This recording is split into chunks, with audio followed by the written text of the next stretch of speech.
Hello ladies and gentlemen, and welcome back to the channel. And today I'm going to go my review of WCW's World War III 1998. Starting off the evening, we're going to go to our first match of the night. It is Wrath versus Glacier. I thought this was a good matchup. Back and forth matchup between Wrath and Glacier, with Wrath keeping the pace of the match. And Wrath ultimately hits his signature meltdown on Glacier, pins him for the 3. And your winner of the match is Wrath. Hats off to Wrath for getting the win in this matchup. Moving on from that, we go into our next match of the night. It is Conan versus Stevie Ray. I thought this was a good matchup.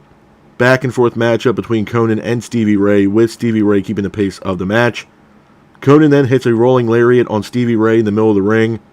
Vincent then hits Stevie Ray with the slapjack when Vincent intended to hit Conan. Conan then pushes the referee, which causes Stevie Ray to win this matchup by disqualification. Hats off to Stevie Ray for getting the win in this matchup. Moving on from that, we go into our next match of the night. It is Ernest Miller teaming up with Sonny Ono versus Kaz, Hayashi, and Saturn. I thought this was a good matchup. Back and forth matchup between both teams, with Kaz and Saturn keeping the pace of the match. Ernest Miller then hits a roundhouse kick on Saturn. Ono then goes for the cover, pins for the 3, and your winners of the match are Ernest Miller and Sonny Ono. Hats off to Ernest Miller and Sonny Ono for getting the win in this matchup. Moving on from that, we go into our next match of the night. It is for the WCW Cruiserweight Championship. It is Juventud Guerrera versus Billy Kidman. I thought this was a great match.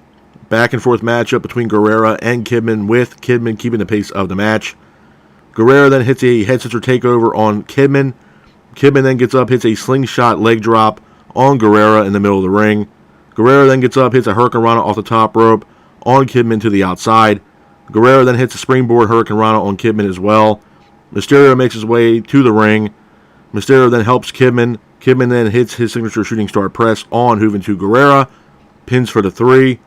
And your winner of the match, and at that time new WCW Cruiserweight Champion, is Billy Kidman. Hats off to Billy Kidman for getting the win in that matchup. Moving on from that, we go into our next match of the night. It is Rick Steiner versus Scott Steiner. Before the match even takes place, Rick Steiner is shown backstage being attacked by members of the NWO. Rick then makes his way out to the ring. The match itself, it was an okay matchup. Back and forth matchup between Rick and Scott. Goldberg makes his way out to the ring. Goldberg then hits a spear on Scott Steiner, and this match ultimately ends in a no contest. Moving on from that, we go into our next match of the night. It is for the WCW Television Championship. It is Bobby Duncum Jr. versus Chris Jericho. I thought this was a good matchup. Back and forth matchup between Bobby Duncum Jr. and Jericho, with Jericho keeping the pace of the match.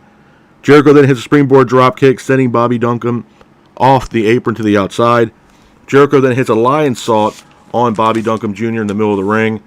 And then Jericho ultimately Jericho hits Duncum with the title.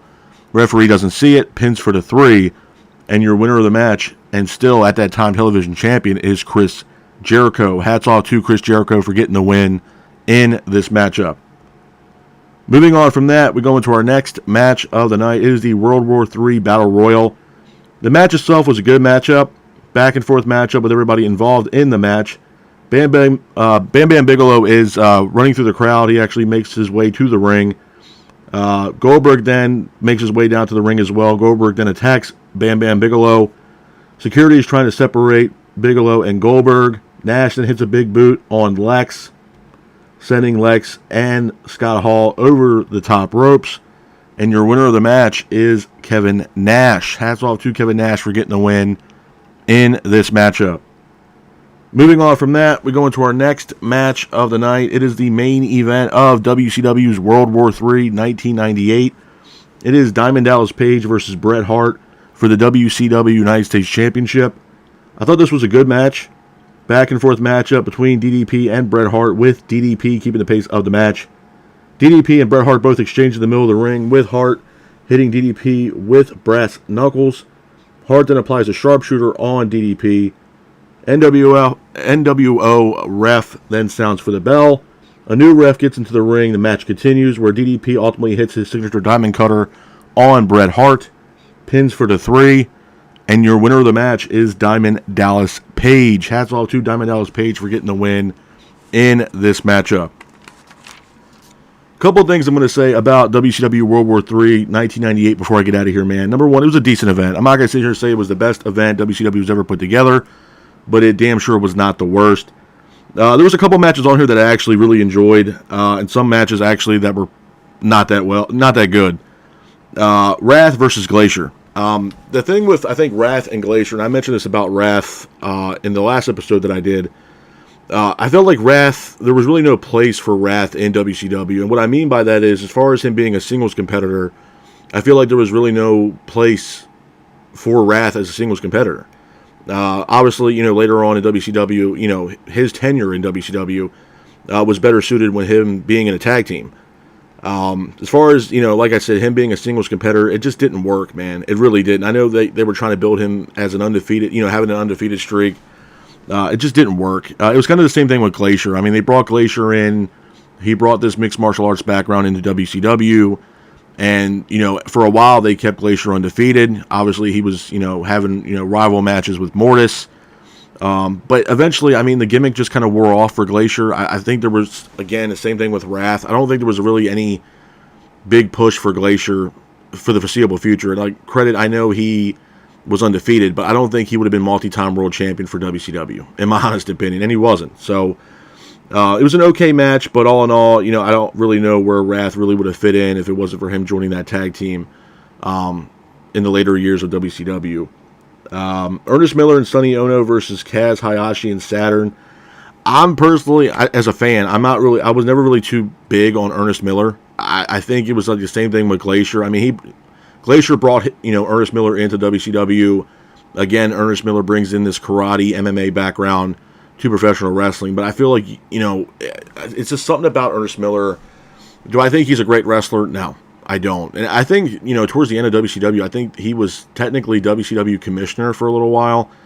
I feel like with Ernest Miller, man, maybe he should have just stuck with MMA or karate. I just think he really didn't have there was no push for Ernest Miller in WCW. There really wasn't. I mean, and, some guys that come in, from different sport backgrounds, whether it's MMA or karate, sometimes it does work. I mean, I mentioned this multiple times about WCW. I mean, WCW has a really, good head on their shoulders when it comes to bringing in other talent that don't come from a professional wrestling background. And what I mean by that is you look at guys like Kevin Green. Kevin Green came into WCW, had a lot of decent matches in my mind. And another big name that comes to mind is Steve Mongo McMichael. I mean, Mongo McMichael came from an NFL background. He played defense for the Chicago Bears, one of the greatest defenses in the NFL of all time. And then once he got into WCW and that transition, I mean, it really worked out for Steve Mongo McMichael. I mean, obviously he had the help of the Four Horsemen, picking the brain of guys like Ric Flair and Arn Anderson, and it really paid off, I think, for Steve Mongo McMichael. WCW also brought in Reggie White for a match against Steve Mongo McMichael, and I think Reggie White did a hell of a job in that match, to be honest with you. So, I'm all for other people that want to come into professional wrestling from different sports backgrounds or anything else like that and want to give wrestling a try, but I feel like some of them that come in, it's not needed. And I think Ernest Miller's in that category as well as Glacier. I mean, do I think Glacier's a better wrestler than Ernest Miller? Yes, I do. I just feel like Ernest Miller, the wrestling aspect just wasn't there. It just wasn't. Great on the microphone. I think he has really good mic skills. He can cut a really decent promo. But I feel like in-ring ability as far as being a wrestler, it's just not there, man. I mean, a lot of people get tired of seeing the mixed martial arts stuff in pro wrestling. And a lot of the moves that Ernest Miller did was a lot of the same moves he did in every other match. So you weren't really getting anything new with Ernest Miller. So all in all, it was an okay matchup at best. One of the best matches on this card, I think, was for the Cruiserweight Championship, and that's not me being biased. I just think that, the WCW Cruiserweight division is severely underrated for WCW, and the amount of talent that's come through those doors in WCW that were Cruiserweights are absolute legends and first ballot Hall of Famers.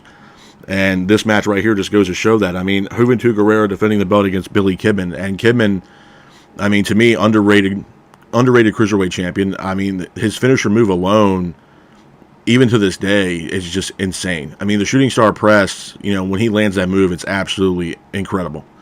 And the Cruiserweights put on one hell of a match, man. It was probably one of the best matches on this card, if you had to honestly ask me. It was a great match between Guerrera and Kidman, with Kidman becoming victorious in this match by hitting the shooting star press on Juventud Guerrera. Rick Steiner versus Scott Steiner, solid matchup, but again, I'm looking forward to when Rick and Scott actually have a match without NWO or Buff Bagwell getting involved. Just Rick versus Scott one-on-one with no interference from the NWO.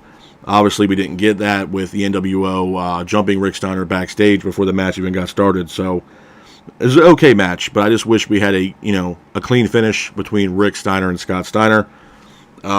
Jericho versus Bobby Duncombe Jr., solid matchup as well.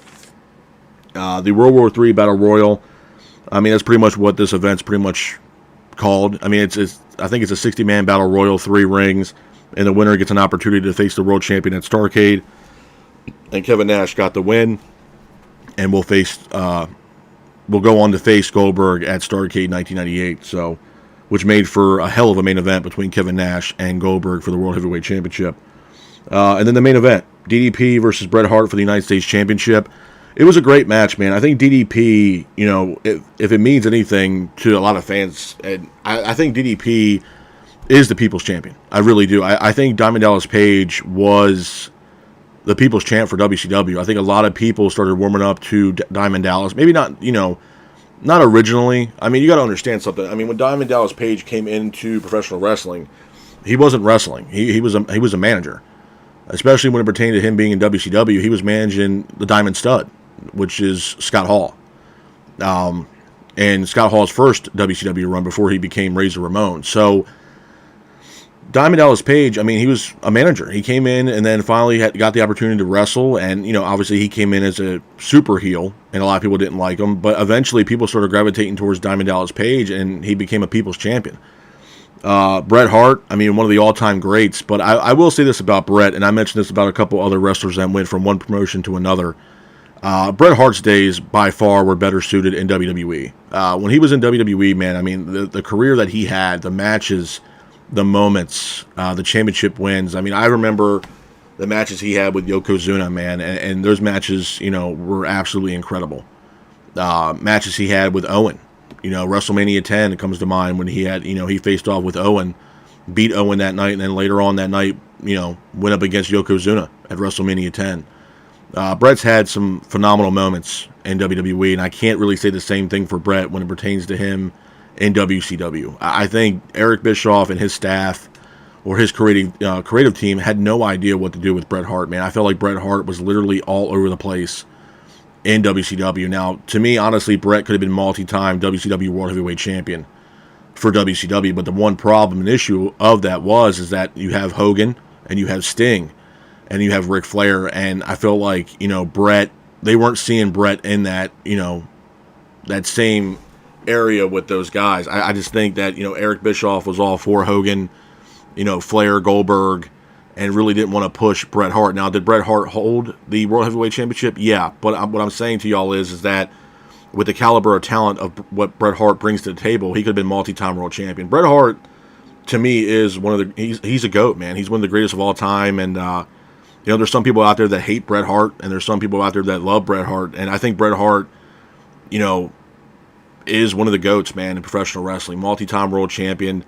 Obviously, everybody knows about the Montreal screw job between, Bret and Shawn Michaels and everything else like that, and Vince McMahon. But as far as his career, I think Bret's career was better suited in WWE. The memories that he had, I remember when he came into WWE, he was a tag team partner with Jim the Anvil Neidhart, the Hart Foundation. And, eventually, Bret had a singles run. But, the matches that Bret had in WWE doesn't even compare to the matches he had in WCW, man. The matches in WWE were just absolutely phenomenal. The Iron Man match between him and Shawn Michaels, the match he had with Undertaker, the Intercontinental Championship match I believe that he had with Kurt Hennig, the King of the Ring tournament. It's not even close of what WWE did for Bret compared to WCW, man. WWE really did. He was the icon of WWE, man. He really was, and it's just a shame when he went over to WCW, man, he didn't get that same treatment. He really didn't, man. And again, he's one of those guys, and I mentioned this in the past, man, that, there's different superstars that come from different promotions that, they were better suited in their original promotion before they left.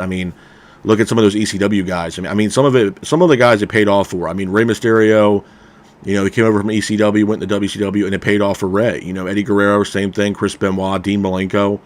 But then you have guys like Public Enemy that I feel like their career would have been better suited if they would have just stayed with ECW. I feel like Public Enemy really didn't fit into the mold of what WCW was all about. You know, back in the early to mid 90s, it just wasn't there for Public Enemy. You know, they brought in a hardcore dynamic, and I don't think that Eric Bischoff and WCW really knew what to do with hardcore wrestling.